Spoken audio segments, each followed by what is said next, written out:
வணக்கம் தமிழலை நண்பர்களே. இன்று சுவிஸில் எல்லோருக்கும் தொடர்பான ஒரு முக்கியமான விஷயத்தை பற்றி தான் இன்றைக்கு கதைக்க போகிறோம். அதுவும் வரும் 8ஆம் தேதி மார்ச் மாதம் அடுத்த வாக்கெடுப்பு வர இருக்கிறது. அதில் ஒரு முக்கியமான ஒரு விடயத்தை பற்றி தான் இன்றைக்கு கதைக்க போகிறோம். அந்த விடயம் என்ன என்று சொன்னால் இண்டிவிதுவால் ஸ்டோயர். இண்டிவிதுவால் ஸ்டோயர் என்றால் என்ன? தமிழில் சொன்னால் ஒவ்வொரு நபரும் தனித்தனியாக வரி கட்டுற முறை. இந்த விஷயத்தை இப்போ சுவிஸில் பெரிய அரசியல் விவாதமாக இருக்குது. ஏன் இப்போ இருக்கிற வரிமுறை சில பேருக்கு நியாயம் இல்லை என்று சொல்லப்படுகிறது. இப்போ சுவிட்சர்லாந்தில் வரி எப்படி கட்டுறாங்கன்னு சொல்ல முடியுமா?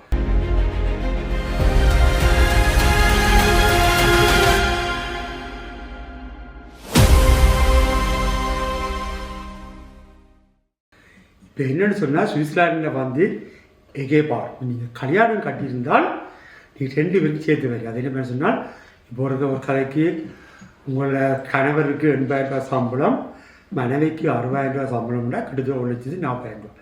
1,40,000 சேர்த்து தான் உங்களுக்கு வரி வருது. என்ன சொல்கிறாங்கன்னா இப்போ நீங்கள் 80க்கு மேலே நீங்கள் சம்பளம் வரும் பட்சத்தில் உங்களோட வரி கூடும்.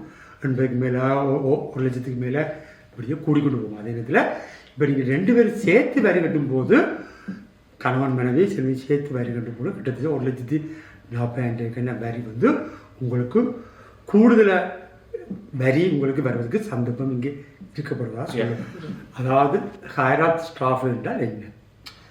இப்போ இதில் இன்னொரு பிரச்சனை என்னன்னு சொன்னால் சில நேரங்களில் திருமணம் செய்தவர்கள் அதிக வரி செலுத்துகிற நிலை இருக்குது.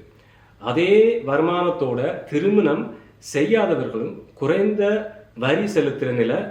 இதைத்தான் பல இடத்துல ஹைராட் ஸ்ட்ராஃபே என்று சொல்லி, அதாவது திருமணம் செய்ததுக்கான வரி தண்டனை போல இருக்குன்னு சொல்றாங்க. இது பல குடும்பத்துக்கு மிகவும் ஒரு கஷ்டமான விஷயமா இருக்குது. அதான் திருமணம் செய்தா அதிக வரி செலுத்துறால இது நியாயமா என்ற கேள்வி பெருசா எழும்பி இருக்கு. இண்டிவிஜுவல் பெஸ்டரும் என்ன மாறும்? ஓகே, இங்கே திருமண நிலை முக்கியம் இல்லை.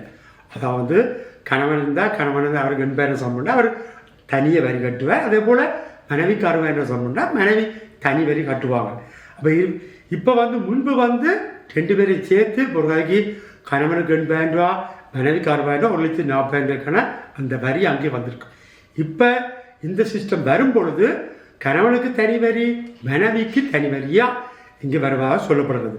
அதனால இதை அவர்கள் நியாயம்னு சொல்றாங்க. என்னன்னு சொன்னால் 2 பேரும் சேர்த்து வரி கட்ட தேவையில்லை, ஆளுக்கு தனித்தனியாக கட்டணும் இங்கே சொல்லப்படுகிறது. இதானா இப்போ குடும்பங்களுக்கு எப்படி பயன் தரும்? ஓகே, இது என்னன்னு சொல்றாங்கன்னு சொன்னால் இப்போ அவர்கள் ஒரு ஃபேமிலியில் கணவன் வேலையை போகிறார், அதில் மனைவியும் வேலைக்கு போனால் அங்கே என்ன நடக்குதுன்னு சொன்னால் 2 பேரும் வேலைக்கு போகும்பொழுது அவருடைய வருமானம் கூடும் பொழுது கூடின ஸ்டோர் கட்ட வேண்டிய நிலை இங்கே ஏற்படுகிறது. இப்பொழுது அவர் என்ன நினைக்கிறார்கள், நாங்களே பிள்ளைகளை விட்டு இன்னொரு வேலைக்கு போய் கூட சம்பாதித்து கூட வரி கட்டணும்னு சொல்லி பல பேர் நினைக்கிறார்கள். அதனால் இப்போ என்னென்னு சொன்னால் சில பேர் வேலைக்கு போகாமல் கொஞ்ச நேரம் வேலை, இல்லை புருஷன் மட்டும்தான் வேலைக்கு போய் அதற்கான வரியை மட்டும் கட்டிக்கொண்டிருக்காங்க.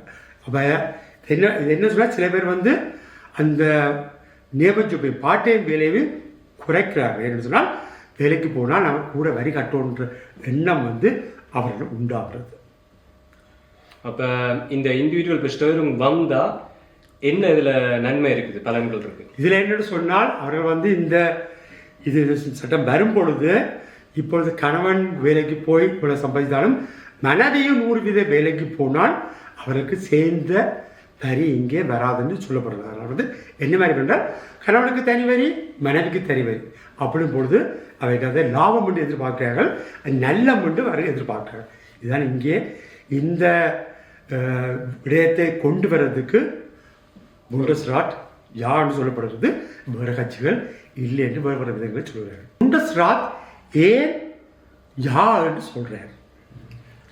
அதாவது புண்டஸ்ராத் எதுக்கு இந்த விஷயத்துக்கு ஆதரிக்கிறார் என்று சொன்னால், திருமணம் ஆனவர்களுக்கும் திருமணம் ஆகாதவர்களுக்கும் வித்தியாசம் இதால் வரக்கூடாதுன்ற விஷயமும், அதே நேரத்தில் இந்த ஹைராட் ஸ்ட்ராஃபை மாதிரி பிரச்சனைகளும் இனி வார காலகட்டத்தில் வந்து அவைக்கு ஒரு பின்விளைவாக இருக்கக்கூடாதுன்ற காலகட்டத்திலையும் அதே நேரத்தில் வந்து வேலை மார்க்கெட் என்று சொன்னால் வேலை வாய்ப்புகள் வந்து இதால் வந்து அதிகரிக்கணும். அதுவும் முக்கியமாக பெண்கள் இப்பொழுது வீட்டில் வேலைக்கு போக முடியாத சூழ்நிலை இருக்கிற சந்தர்ப்பத்தை வந்து மாற்றணும்.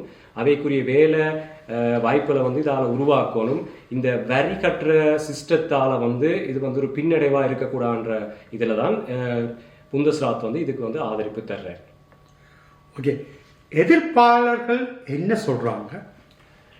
எதிர்பார்ப்பாளர் என்ன சொல்கிறாங்கன்னு சொன்னால் எல்லாரும் வந்து இதை வந்து ஆதரிக்கலை. அதுக்குரிய காரணம் என்னென்னு சொன்னால் இன்னொரு விடயத்தையும் நாங்கள் வந்து கண்டிப்பாக எடுக்கணும். என்னென்னு சொன்னால் இப்படி ஒரு சிஸ்டத்தை வந்து இப்போ தியோரேட்டிக்காக வந்து இப்போ இந்த ஒரு சிஸ்டம் வரும் பட்சத்தில் வந்து ஒரு நல்ல ஒரு விடயம். ஆனால் நாங்கள் இருக்கும் நாட்டு சுவிஸ் நாட்டில் வந்து 26 மாநிலங்கள் உள்ளன. 26 மாநிலங்களும் வந்து ஒவ்வொரு விதமான சிஸ்டம் டேக்ஸ் சிஸ்டங்களை வச்சிருக்கிறேன். ஒரே மாதிரி சிஸ்டங்கள் இல்லை. அப்போ இதை வந்து நடைமுறைக்கு கொண்டு வரதுக்கு வந்து பயங்கரமான ஒரு கஷ்டமான விடயமாக தான் வரும். இது வந்து இலகுவான ஒரு விஷயம் இல்லை.